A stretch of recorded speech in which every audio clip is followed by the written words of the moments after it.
Hi madam. Hi రా. So madam, ఈ రోజు మన వ్యూయర్స్ కోసం మనం ఎలాంటి హోమ్ రెమెడీ చూపించబోతున్నాం?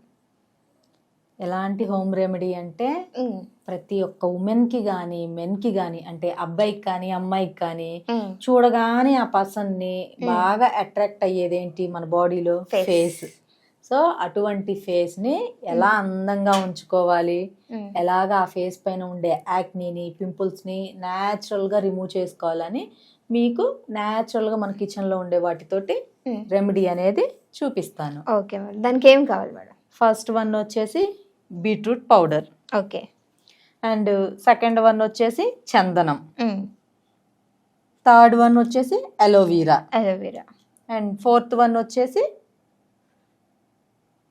స్కిన్ ఇన్ఫెక్షన్ ఉన్న వాళ్ళైతేనేమో నీమ్ పౌడర్ యాడ్ చేసుకోవచ్చు. అంటే కొంతమందికి స్కిన్ ఇన్ఫెక్షన్స్ ఉంటూ ఉంటాయి. సో అటువంటి వాళ్ళు కొంచెం ఈక్వల్గా నీమ్ పౌడర్ని కూడా యాడ్ చేసుకోండి. మాకు ఎటువంటి స్కిన్ ఇన్ఫెక్షన్స్ లేవు అనుకునే వాళ్ళు జస్ట్ కొంచెం యాడ్ చేసుకోండి. ఎందుకంటే మనకి వేపాకు అనేది మనకి ఆయుర్వేదంలో అమ్మ లాంటిది. సో వేపాకు వల్ల మనకి చాలా బెనిఫిట్స్ ఉన్నాయి. ఏదన్నా గాయాలు తగిలినా కూడా వేపాకుని పసరు పోస్తారు విలేజెస్ సైడ్ చూస్తే. సో అందుకని మనకి ఫేస్ పైన ఉండే కొన్ని పింపుల్స్ ఉంటాయి, స్ట్రెస్ పింపుల్స్ అని, పీరియడ్ టైంలో కొంతమందికి వస్తూ ఉంటాయి, కొంతమందికి లోపల హార్మోన్స్ డిస్టర్బ్ అయిన పింపుల్ వస్తాయి. సో ఆ పింపుల్స్ అన్నిటికీ ఈ అగైనెస్ట్గా మనకి వేపాకు బాగా ఫైట్ చేస్తుంది. అదొకటి. అండ్ ఫిఫ్త్ వన్ వచ్చేసి మనకి మందారము ప్లస్ రోజ్ పెటల్స్. అంటే మందారపు పువ్వులు ఉంటాయి కదండి, ఆ flowers and rose flowers dry చేసేసి పౌడర్ చేసుకున్న పౌడర్ ఇది. అండ్ నెక్స్ట్ వన్ వచ్చేసి పసుపు. సో పసుపు ప్రాముఖ్యత ఏంటో అందరికీ తెలుసు. మనం ప్రతి కర్రీలో కూడా పసుపుని వేసుకుంటాం. ఎందుకు అంటే ఇది మనకి న్యాచురల్గా యాంటీబయోటిక్. ఏది అని అంటే పసుపు. ఎటువంటి మనం యాంటీబయోటిక్ ఇంజెక్షన్స్ వేస్తారు కదా కొన్ని హెల్త్ ఇష్యూస్ వచ్చినప్పుడు. సో అందులో యాంటీబయోటిక్ లక్షణాలు మనకి పసుపులో కూడా దొరుకుతాయి. అండ్ లాస్ట్ వన్ వచ్చేసి లెమన్. లెమన్ అంటే నిమ్మకాయ. సో ఇప్పుడు అయితే దీన్ని ఎలా ప్రిపేర్ చేసుకోవాలని చూద్దాం. దీంట్లో ఒక 2 to 3 టేబుల్ స్పూన్స్, ఒక 3 tablespoons or 4 tablespoons water పోసేసుకోవాలి ఫస్ట్ మనం బౌల్లో. అది కూడా కొంచెం గోరువెచ్చని నీళ్ళు పోసుకుంటే ఇంకా మంచిది. ఓకే మేడం, వేసేసాను. అయితే నీమ్ పౌడర్ మనం ఏం చేస్తున్నామంటే జస్ట్ మీకు నార్మల్గా చూపించడానికి వేస్తున్నాను. జస్ట్ కొంచెమే వేస్తాను నేను, ఎక్కువ వేయడం లేదు. కొంచెం నీమ్ పౌడరు, కొంచెం చందనము అంటే గంధం అంటారు కదండి, శాండల్వుడ్ అని కూడా అంటారు. సో అది ఒక స్పూన్ వేస్తున్నాను. అండ్ ఇది వచ్చేసి బీట్రూట్ పౌడరు. మనకి బీట్రూట్ మనం రెగ్యులర్లీ తింటూ ఉంటాము కర్రీ అలా చేసుకొని. సో ఆ పౌడర్ ఇది ఒక స్పూను. ఇంకొకటి వచ్చేసి పసుపు. సో పసుపు అంటే మనకి న్యాచురల్ యాంటీబయోటిక్ ఏది అంటే పసుపు. మనం కర్రీస్లో ప్రతి కర్రీలో వేస్తారు మన పెద్దవాళ్ళని చూసుకుంటే.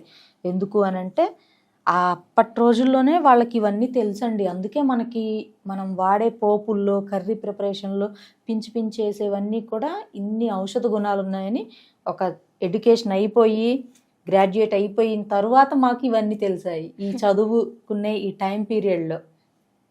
నెక్స్ట్ వన్ వచ్చేసి రోజెస్ అండ్ మందారం ఆకులు ఉంటాయి కదా, పెటల్స్ తోటి అంటే ఆ పువ్వుల్ని డ్రై చేసి చేసిన పౌడర్ ఇది ఒక టేబుల్ స్పూను. సో ఇంకొకటి వచ్చేసి అలోవెరా. అలోవెరా ఏంటి అని అంటే మనకి స్కిన్ పైన మనకి ఓపెన్ పోర్స్ ఉంటాయి కదా, ఆ ఓపెన్ పోర్స్లో ఉండే డెడ్ సెల్స్కి కానీ, అండ్ కొంతమందికి బ్లాక్ హెడ్స్, వైట్ హెడ్స్ అని ఉంటాయి. ఆ వైట్ హెడ్స్ ఏంటి అని అంటే అంతే పేరుకుపోయి పైకి చూడడానికి అంతగా ఇబ్బందికరంగా ఉంటాయి. సో అవన్నీ న్యాచురల్లీ మనం బయటికి రావాలి అని అంటే అలోవెరా దానికి బాగా హెల్ప్ చేస్తుంది మనకి. సో అలోవెరా కొంచెం. ఓకే. లాస్ట్ వన్ వచ్చేసి లెమన్. ఇందులో మనం ఎటువంటి కెమికల్స్ వాడలేదు. అండ్ ఎటువంటి లైక్ బయట మనం కొంతమంది కొన్ని తెస్తూ ఉంటారు లైక్ రోజ్ వాటర్ అని అది ఇది, బట్ మనం అవేమీ లేవు, న్యాచురల్వి అన్నీ కూడా మన కిచెన్లో ఉండేవి. అండ్ మనము గంధం వాడతాము, పూజ రూమ్లో ఉంటుంది, పసుపు ఉంటుంది, లెమన్ వాడుకుంటాము. సో ఇవన్నీ కూడా పూసే ఇంకా వాడతాయి మొత్తం. సో ఇలాగ అన్నీ వేసేసుకొని వీటన్నిటిని చక్కగా మనం ఇలాగా కలిపేసేసుకోవాలి. మనకి ఫేస్కి అప్లై చేసుకునే స్ట్రక్చర్ వచ్చే వరకు దీన్ని మనం ఇలాగా వాటర్ అనేది యాడ్ చేసుకోవాలి. ఇలా కలుపుకున్న తర్వాత ఇంక ఇందులో మీరు ఎక్కువగా ఏమి యాడ్ చేసే పని లేదు, జస్ట్ ఇలా తిప్పేసేసుకొని మన ఫేస్కి మనం అప్లై చేసుకునే స్ట్రక్చర్ వచ్చేసింది ఆల్రెడీ. దీన్ని చక్కగా తీసేసుకొని ఇలాగా మీరు చేత్తో కానీ అప్లై చేసుకోవచ్చు. కొంతమంది దగ్గర బ్రషెస్ ఉంటాయి, సో ఆ బ్రషెస్తో కూడా అప్లై చేసుకోవచ్చు. బట్ బ్రషెస్ కన్నా కూడా మనం మన ఫింగర్స్ తోటి, మన చేతితోటి మన ఫేస్కి మనం అప్లై చేసుకుంటేనే మంచిది. దీన్ని ఫస్ట్ కొంచెం తీసుకొని ఫస్ట్ మర్దనలాగా చేసుకోండి. నోస్ పైన, ఇక్కడ అండ్ ఇక్కడ మనకి ఐస్ కింద అండ్ ఫోర్ హెడ్ పైన, చిన్ను దగ్గర ఇలా చేసుకుంటే ఏమవుతుంది అంటే కొంతమందికి బ్లాక్ హెడ్స్, వైట్ హెడ్స్ ఎక్కువ ఉంటాయి. అవన్నీ కూడా మనం వీటితో చేయడం వల్ల అవన్నీ కొంచెం బయటకు వచ్చేస్తాయి. అండ్ డెడ్ సెల్స్ కూడా ఆ పోర్స్ ఓపెన్ అయ్యి అవి కొంచెం బయటకు వస్తాయి. ఇంకా తర్వాత మనము ఇది ఫుల్గా అప్లై చేసేసుకుని ఫేస్ ప్యాక్ ఒక 1/2 అవర్ 20 మినిట్స్ అలా ఉంచేసుకుంటే మొత్తం బయటకు వచ్చేస్తే చక్కగా మీరు గోరువెచ్చని నీళ్ళతో ఫేస్ వాష్ చేసుకోండి. ఎంత గ్లో ఉంటుందంటే చాలామందికి బయట కూడా ఎక్కువగా మార్కెటింగ్ జాబ్స్ అని ఉంటాయి, రోడ్ సైడ్ షాప్స్ అని. కొంతమంది అంటే ఒక్కొక్కళ్ళ ఫీల్డ్ ఒక్కో విధంగా ఉంటుంది. పొల్యూటెడ్ ఎన్విరాన్మెంట్లో కొంతమంది ఉంటారు. సో అటువంటి వాళ్ళందరూ దీన్ని యూజ్ చేయడం వల్ల మనకు తెలియకుండానే కొంత మన కంటికి కనిపించని దుమ్ము అనేది ఉంటుంది. సో దానివల్ల ఏంటంటే అదంతా మన ఫేస్ పైన పేరుకుపోయి ఉంటుంది. కనీసం వారంలో 2 లేదా 3 సార్లు అయినా ట్రై చేస్తే ఎప్పటికప్పుడు మన ఫేస్ మనం న్యాచురల్గా క్లీన్ చేసుకున్నట్లు అవుతుంది. కుదరని వాళ్ళు కనీసం 2 సార్లు అయినా ట్రై చేయండి అమ్మా. అబ్బాయిలు అమ్మాయిలు, మీ ఫేస్ని మీరు గ్లోగా అందంగా మార్చుకోవాలి అంటే మీరు ఏ ట్రీట్మెంట్స్ తీసుకొని అవసరం లేదు, ఏ క్రీమ్స్ వాడిన అవసరం లేదు. న్యాచురల్గా ఇలాంటివి వాడండి.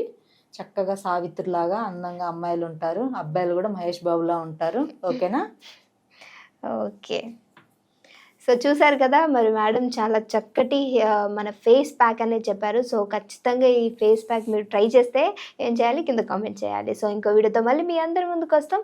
అప్పటి వరకు చూస్తూనే ఉండండి our channel. Thank you madam.